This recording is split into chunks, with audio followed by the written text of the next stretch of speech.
Okay, வணக்கம். இது எங்களோட முதல் வீடியோ. போரிங்காக இருக்குது.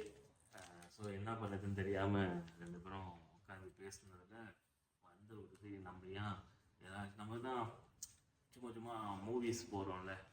ஸோ நம்ம பார்த்த மூவிஸை பற்றி ஏன் ஒரு ரிவ்யூன்னு சொல்லாமல் படத்தை பார்த்ததில் எங்களுக்கு என்ன பிடிச்சிச்சு அந்தமாரி பேசலாம் சொல்லலாம் அப்படின்ற ஒரு ஒரு யோசனையில் இந்த ஒரு யூடியூப்பில் சேனலில் கூட பேர் வைக்கல, ஒன்றும் இல்லை. அதுக்கு நாங்கள் வீடியோ தான் எடுக்கிறோம். அதுக்கப்புறம் தான் என்னத்தை எடிட் பண்ணுறது அந்தமாரி எல்லாம் போனோம்.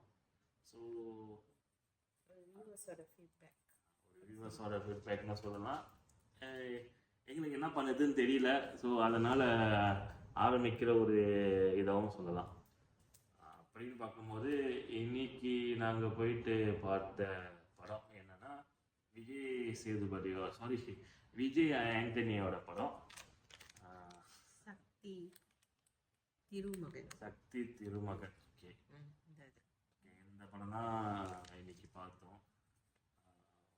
படம் உண்மையிலே சொல்லணுன்னாக்கா என்னை பொறுத்த வரைக்கும் படம் என்ன சொன்னாக்கா, ஸ்டோரி வந்து டிஃப்ரெண்டாக யோசிச்சிருக்காங்க. ஒரு ரிவெஞ்ச் பழி வாங்குற மாரி ஒரு ஸ்டோரி தான். ஆனால் எல்லா படத்துலையும் வர மாரி வளர்ந்து வந்து என்ன சொல்லுவாங்க, அடிச்சு சண்டை போடணும், வெட்டணும், இது பண்ணணும், அந்தமாரி எல்லாமே இருக்குது. சண்டை காட்சிகள் இருக்குது, இல்லைன்னு சொல்ல. ஆனால் அந்தமாரி ஒரு நோக்கத்தில் போகாமல் ஒரு பொலிட்டிக்கல் சம்மந்தமாக அப்படி ஒரு ஜேர்னலில் எடுத்த படம் மாரி இருக்குது. கொஞ்சம் டிஃப்ரெண்டாக யோசிக்கிற மாரி இருக்குது. ஒரு சாந்தமான வேல வந்து ரிவெஞ்ச் எடுத்திருக்காங்க. நைஸ் மூவி, நல்லா பார்க்கலாம். சாந்தமாக சொல்லணுன்னாக்கா நான் கடைசி நேரத்தில் என்னது பஜனை பாட்டு பாதியா ரிவெஞ்ச் எடுத்தாங்க, அப்படி இல்லை. வயலன்ஸ் இருக்கு, ஆனால் ரொம்ப வயலன்ஸ் சொல்ல முடியல. படம் என்ன சொல்லுவாங்க, நிறையா கொஞ்சம் கேள்விகள் கேட்குற மாதிரி, இது நான் இப்படி இருக்கு, இது நான் இப்படி இருக்கு அப்படின்ற இருக்கு. நிறைய என்ன சொல்லுவாங்க, லேக் இருக்கு, இல்லைன்னு சொல்லல. நிறைய விஷயங்கள்ல வந்து ஐயோ இது ஏன் இப்படி பண்ணியிருக்காங்க அப்படி பண்ணிருக்காங்க சொல்லலாம். ஆனால் படம் பார்க்கும்போது வந்து அடுத்தது என்ன நடக்கும் அந்த ஒரு ஆர்வத்தை இந்த படம் வந்து தூண்டுச்சுன்னு சொல்லலாம். ஏன்னா ஆரம்பத்திலே வந்து ஹீரோவோட ஸ்டோரியில் வந்து எப்படி வில்லன் வரான் அப்படின்னு காட்டுறாங்க. ஸோ அதை அடுத்தடுத்து வந்து எப்படி கொண்டு போகிறாங்க அப்படின்னு ஒரு இதுனா, ஆனால் என்ன சொன்னாங்க, ஒரு லாஜிக்கெலாம் எதிர்பார்த்து படம் பார்த்தாக்கா கொஞ்சம் நம்ம எதிர்பார்த்தமே நம்ம இது பண்ண முடியாது. பட் என்டர்டெயின்மெண்ட் வாய்ஸ் பார்க்கணும்னா படம் நல்லா இருக்குது. ஆனால் என்னை பொறுத்த வரைக்கும் ஒரு தடவை பார்த்தாக்கா இந்த படம் ஃபுல்லாக புரிஞ்சிக்க முடியாது. ஸோ ஒரு 2 தடவை அதே பார்த்தா நல்லா புரியும். ஏன்னாக்கா அந்த ஸ்டோரியில் வந்து நிறைய அந்த பொலிட்டிக்கல் சம்மந்தப்பட்டிருக்கு. ஸோ ஹீரோ வந்து இப்போ நார்மல் படம்னாக்கா, ஒரு நார்மல் ரிவெஞ்ச் படம்னாக்கா என்ன சொல்லுவாங்க, நம்மளுக்கு தெரியும் ஓகேவா, இவன் இப்படி தான் பழி வாங்க போகிறான், அப்படி தான் செய்ய போகிறான், இது பண்ண போகிறான் அப்படின்னு.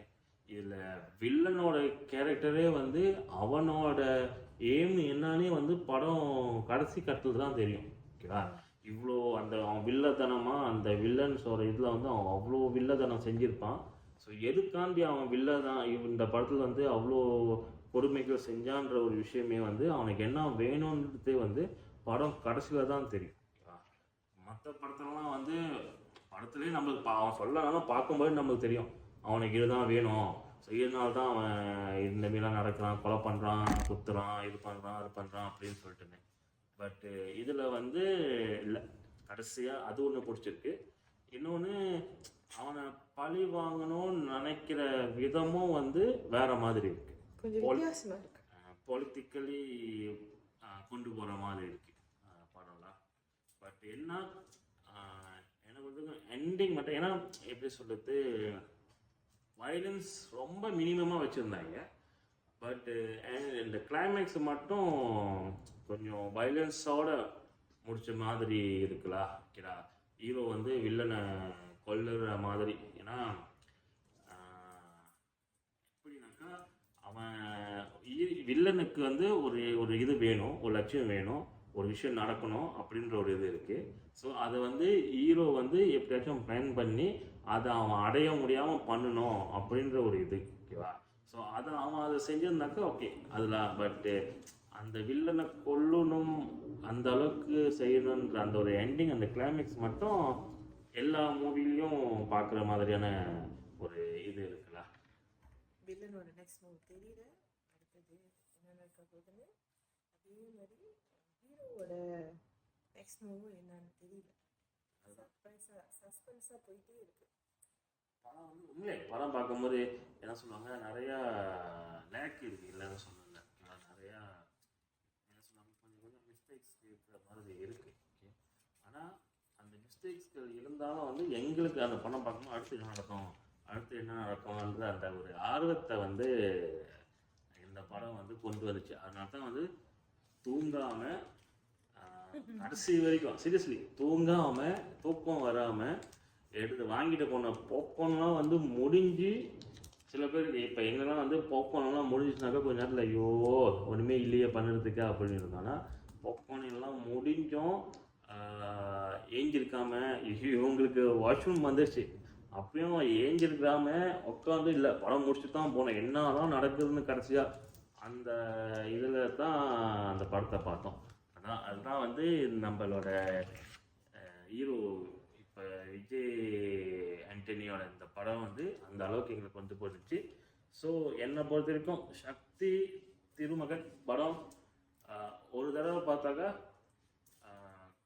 புரியல, கொஞ்சம் புரியும், அறவே புரியலன்னு சொல்லும்போது கொஞ்சம் புரியும், அதாவது மெயின் என்னன்னு புரியும். ஓகே, ஆனால் அவன் அந்த வில்லனை வந்து பழி வாங்குறதுக்கு அவன் செய்கிற அந்த ஒரு விஷயங்கள்லாம் வந்து நல்லா உன்னிப்பாக கவனிக்கணும்னாக்கா ஒரு 2 டைம்ஸ் பார்த்தீங்கன்னா ஓ இதுதான் அவன் பண்ணுறான். ஏன்னா பொலிட்டிக்கலி வந்து இல்லை பொலிட்டிக்கல் இன்வால்வ் பண்ணியிருக்கு, அப்புறம் இந்த மணி நிறைய பணம் சம்மந்தப்பட்ட இது இன்வால்வ் ஆகிருக்கு. ஸோ இந்தமாரிலாம் வந்து அவன் எப்படி அந்த வில்லனை கோத்து விட்றான், எப்படி அந்த வில்லனை வந்து பழி வாங்குறதுக்கு இது பண்ணுறான், அவனோட ஐடியாஸ், அவன் வந்து ஓகே இது செஞ்சாக்கா இது வந்து ஹீரோ டேரக்டாக போயிட்டு வில்லனை இல்லை கோத்து விடல அது இல்லை அந்த மாரி இல்லை. இப்போ எப்படின்னாக்கா ஹீரோ தான் அந்த இடத்துல வந்து ஸ்டெப்பை எடுத்து வைக்கிறான், ஆனால் அவன் வந்து அந்த விஷயத்த வந்து இன்னொரு ஆள்கிட்ட சொல்கிறான். அந்த விஷயம் இன்னொரு ஆள் நிறைய பேர் ஒரு விஷயத்த வந்து என்ன செய்கிறாங்கன்னே தெரியாமல் செய்கிறாங்க, ஆனால் கடைசியாக அங்கே ஆப்பு வந்து வில்லனுக்கு தான் போய் உழுவுது. ஸோ அதுதான் வந்து இந்த படத்தோட மெயின் இது. ஸோ அதையும் வந்து ஒரு கட்டத்துக்கு அப்புறம் தான் வந்து வில்லனே வந்து கண்டுபிடிக்கலாம். ஓகேவா, இவன் என்னமோ பண்ணுறான் அப்படின்னு சொல்லிட்டு கொஞ்சம் ஆளுங்களை வச்சு கண்டுபிடிக்கும் போது தான் இவன் என்ன பண்ணுறான், ஏது பண்ணுறான், எதனால பண்ணுறான், இவன் யார் அப்படின்ற மாதிரியான விஷயங்கள்லாம் வந்து தெரிய வருது. உங்களுக்கு என்ன எப்படி இருந்துச்சு கிளைமேக்ஸு? நல்லா இருந்துச்சு, பார்க்கலாம். ஒரு தடவை இல்லை 2-3 தடவை அந்த படம் பார்க்கலாம். ஸோ த்ரில்லர் மூவி மாதிரி போயிட்டே இருக்கு. ஆமாம், நிறைய பாட்டு இல்ல, முக்கியமா தேவையில்லாத சீன்ஸ் இல்ல. சோ அதனால வந்து ஃபேமிலியோட பார்க்கலாம் இந்த படம். தேவையில்லாத இந்த டூயட்டு தேவையில்லாத இருந்தது அதெல்லாம் இல்லாம கரெக்டாக இருந்துச்சு. ஆனால் இந்த ஒரு படத்துல வந்து இந்த போலீஸ்காரன் வந்து மெயின் போலீஸ் கூட வந்து ஒரு ஒரு லேடி ஆக்டர் இருப்பாங்க. ஸோ அந்த லேடி ஆக்டர் வந்து நான் படம் அவங்க படத்தில் வந்ததுலேருந்து இந்த பொண்ணு பேசாதான்னு அப்படின்னு பார்த்துக்கிட்டே இருந்தேன். ஆனால் அது அவங்களுக்கு விளங்கிச்சான்னு தெரியல. கடைசியில் கொஞ்ச நேரம் அந்த பொண்ணு பேசினது வந்து எனக்கு ஓகேலா அப்பா படத்தில் இருந்ததுக்கு ஏதோ கொஞ்சமாச்சும் பேசிடுச்சு அப்படின்னு தான் எனக்கு இருந்துச்சு. அது ஆரம்பத்துலேயே நீ உங்ககிட்ட கேட்டு இந்த பொண்ணு பேசாத இந்த படத்தில் சும்மா வருது போது இதுதானா அப்படின்னு சொல்லிட்டு கேட்டுக்கிட்டு இருந்தேன். ஸோ அட் த எண்ட் வந்து அவங்களும் ஒரு கட்டத்தில் வந்து பேசிட்டாங்க. ஸோ என்னை பொறுத்த வரைக்கும் ஆக மொத்தத்தில் இந்த சக்தி திருமகன் படம் வந்து பார்க்கலாம். ஓகேவா, ஒரு தடவை இல்லை ஒரு 2 தடவைக்கு மேலேயாச்சும் இந்த படத்தை பார்க்கலாம், நல்லா இருக்குது. பட் எனக்கு வந்து அந்த கிளைமேக்ஸ் மட்டும் எல்லா படத்துலையும் இருக்கிற மாதிரி இருந்துச்சு. படம் ஸ்டார்டிங்லேருந்து வந்து அந்த கிளைமேக்ஸ் வரைக்கும் வந்து வேற மாதிரி இருந்துச்சு. சீரியஸாக ஒரு நார்மலாக இவ்வளோ நாள் பார்த்த படம் மாதிரி ரிவெஞ்ச் இருக்கிற படம் மாதிரியே இல்லை. பட் அந்த எண்டிங் மட்டும் அந்த வில்லனை செஞ்சு விடுறது மட்டும் கொஞ்சம் அந்த ஒரு நிமிஷம் 2 நிமிஷம் தானே அந்த வில்லனோட கேரக்டர் அதில் க்ளோஸ் ஆகும். ஸோ அது மட்டும் வந்து எனக்கு என்னமோ நிறைய மூவியில் பார்த்த மாரி இருந்துச்சு. ஓகே, ஸோ 10 out of இதுக்கு என்ன கேட்டிங்கனாக்கா ஒரு 8.5 கொடுக்கலாம். ஸோ ஓகே, இது எங்களோட ஃபர்ஸ்ட் வீடியோ ரிவ்யூன்னு சொல்ல முடியாது. நாங்கள் என்ன பார்த்தோம், எங்களுக்கு என்ன பிடிச்சிருந்து அப்படின்னு சொல்லி இது பண்ணோம். ஸோ நீங்களும் அந்த படத்தை பார்த்துட்டு ரிவ்யூ போடுங்க, ரிவ்யூ பண்ணுங்கள், எங்களுக்கு கீழே இருக்கிற கமெண்ட் பண்ணுங்கள், வீடியோவில் கமெண்ட் பண்ணுங்கள். படம் நல்லா இல்லை பார்க்காதீங்க, இது பண்ணாதீங்க, அதெல்லாம் நாங்கள் சொல்லலை. எல்லாரோட உழைப்பும் இதில் இருக்குது. நாங்கள் பார்த்ததில் எங்களுக்கு என்ன பிடிச்சிருந்துச்சி, எந்த விஷயம் எங்களை இன்ஸ்பயர் பண்ணிச்சு, எந்த விஷயம் வந்து எங்களை இந்த படத்தில் அடுத்து என்ன நடக்கும்னு சொல்லிட்டு இது பண்ணிச்சு, இதை தான் நாங்கள் பேசணும். எல்லாருக்கும் ஒரே மாதிரியான ஒரு இருக்காரு, எல்லாருக்கும் அவங்க கருத்து தனியாக இருக்கும். ஸோ படம் பாருங்கள், என்ஜாய் பண்ணுங்கள். தேங்க்யூ.